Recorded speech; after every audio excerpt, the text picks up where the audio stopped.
عید میلاد النبی رسول اللہ صلی اللہ علیہ وسلم کی زندگی میں دین مکمل ہو چکا۔ آپ صلی اللہ علیہ وسلم نے اپنی پوری نبوی زندگی 12 ربیع الاول کو عید کے نام سے کوئی سپیشل کام نہیں کیا۔ آپ صلی اللہ علیہ وسلم کے بعد خلفائے راشدین رضی اللہ عنہم،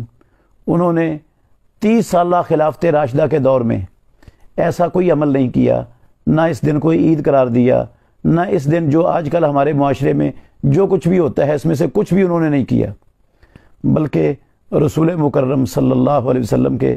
1.5 لاکھ صحابہ میں سے کسی ایک صحابی سے بھی ایسا عمل کرنا ثابت نہیں ہے دنیا میں۔ صحابہ کو بھی چھوڑ دیں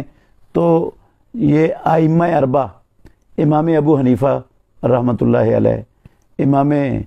مالک رحمۃ اللہ علیہ، امام شافعی رحمۃ اللہ علیہ، امام احمد بن حنبل رحمۃ اللہ علیہ، اور ان کے شاگرد امام ابو حنیفہ رحمۃ اللہ علیہ کے شاگرد امام ابو یوسف، امام محمد بن حسن شیبانی، امام ظفر، کسی نے بھی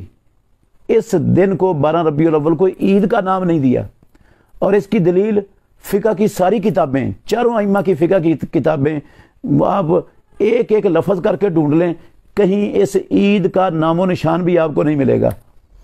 تو یہ تو بہت بعد کی ایک ایجاد ہے، کچھ دنیا پرست لوگوں نے اس کو ایجاد کیا تھا، تو اس کو مسلمانوں نے عبادت اور دین سمجھ کر اپنا لیا۔ اللہ تعالی ہمیں صحیح خالص اسلام سمجھنے اور اس پر چلنے اور اس پر ہمیشہ زندہ رہنے کی توفیق عطا فرمائے۔